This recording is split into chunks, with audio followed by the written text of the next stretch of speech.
ஸ்ரீ குருபியோ நமஹ. நாளை தினம் கடகராசினியர்களுக்கு ராசியாதிபதினு சொல்லக்கூடிய சந்திர பகவான் ராசிக்கு 12ஆம் இடத்துல இருக்கிறான். அப்போ 12ஆம் இடத்துக்கு சந்திரன் வந்தாலே விரயம், அப்போ தன விரயம்.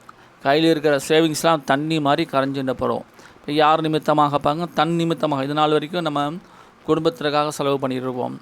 அப்போ நாளைக்கு பார்த்திங்கன்னா நமக்காக செலவு செய்யக்கூடிய அமைப்புகள் உண்டு. அதே மாதிரி தாய் வழிக்காக, அம்மாவுக்காகவும் தாய் வழி சொந்தங்களுக்காகவும் சுப செலவினங்கள் தான் செய்யக்கூடிய அமைப்புகள் உண்டு. யாருடைய நட்சத்திரகால் பாருங்கள், ராசிக்கு 9ஆம் இடத்தில் நிற்கக்கூடிய கிரகத்தினுடைய நட்சத்திரம் 9ஆம் இடத்துல ராகு இருக்குது. அப்போ ராகுங்கிறது பாட்டனார் வகை. அப்போ பாட்டனார் வகை சொத்துக்கள் கிடைக்கக்கூடிய அமைப்புகள் உண்டு. பூர்வீக இடத்துக்கும் அதாவது பாட்டனார் அங்கே இருக்கார், சொந்த ஊரில் இருக்கார், அவங்கள போய் பார்க்கணுனாலும் போகக்கூடிய யோகா அமைப்புகள் உண்டு. குலதெய்வ கோவிலுக்கும் சென்று வரலாம். மொத்தத்தில் அற்புதமான நாள். பிரயாணங்கள் உண்டு, பிரயாணங்கள் நன்மை மேன்மை உண்டு, தனயோகம் உண்டு, தனலாபம் உண்டு.